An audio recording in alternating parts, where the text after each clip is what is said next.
Afrika kata AUC koro ochopo giko ka Mahmoud Ali Youssouf ma piny Djibouti oyombo gombulo 33.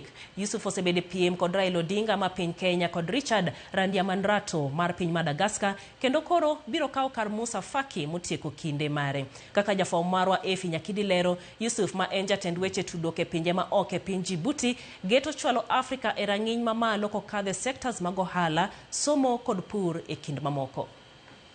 Jakom manyien mar Riwruog pinje Afrika koren Mahmoud Ali Youssouf manoyombo kod kura 33 to kombulu manoluti e tiel 7. Youssouf en jatend migawo ma weche tudruok pinje maoko e piny Djibouti, lemo mabende osemako chakre tarik 22 dwe mar abich higa 2005. Motelo ne ma, Youssouf notiyo apis mar weche tudruok ma pinje maoko, kama notelo ne apis mar oganda wa Arabu, kendo bang'e noyiere kaka jambetre ma piny Djibouti ne piny Misri, chakre higa 1997 nyaka higa 2001. Achiel kuom okenge ma Youssouf nowacho ni obiro keto e tim koyiere kaka jakom mar Riwruog pinje Afrika en rango yore mopogore opogore ma tend riwruogno nyalo yudo godo osuru mare owuon. I'm going to diversify our financing, and I will do my best to make sure that African Union has its own financing. E kinde campaign mare, Youssouf nowacho bende ni ogeto jiwo pinje mag Afrika kendo chwalo gi rang'iny mar bedo gi nyalo mar kedo gi achiedhnade ma Afrika kadhe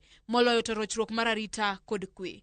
Kaluwore gi Youssouf, nitie dwaro mar keto kenge mag nyayo kwe kod achiel mar oganda e kind pinje Afrika. Achiel kuom gigo mathiro dongruok e kind pinje Afrika en ohinga mag ohala, ma bende Youssouf nolero ni nyaka wit oko machiwo thuolo mar timo ohala gi yot e kind pinjego.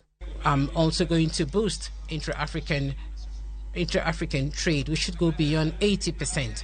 And I will bring down all the non-tariff barriers and facilitate the free movement of goods and persons across the continent. Sectors mamoko ma bende Youssouf nolero ni owinjore time lokruok kaka yorno machalo Afrika i rang'iny mamalo oting'o sekta mar pur, somo kod tiyo gi lony manyasani. Women, of course, and the diaspora too, through knowledge, technology, in agriculture, in industry, and in the service sector. The Africa that we want, ladies and gentlemen, is an Africa of peace, integration, and prosperity.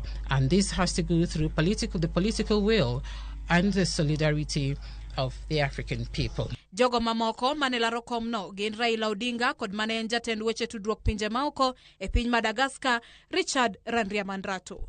Efi Nyakidi, Ramogi TV.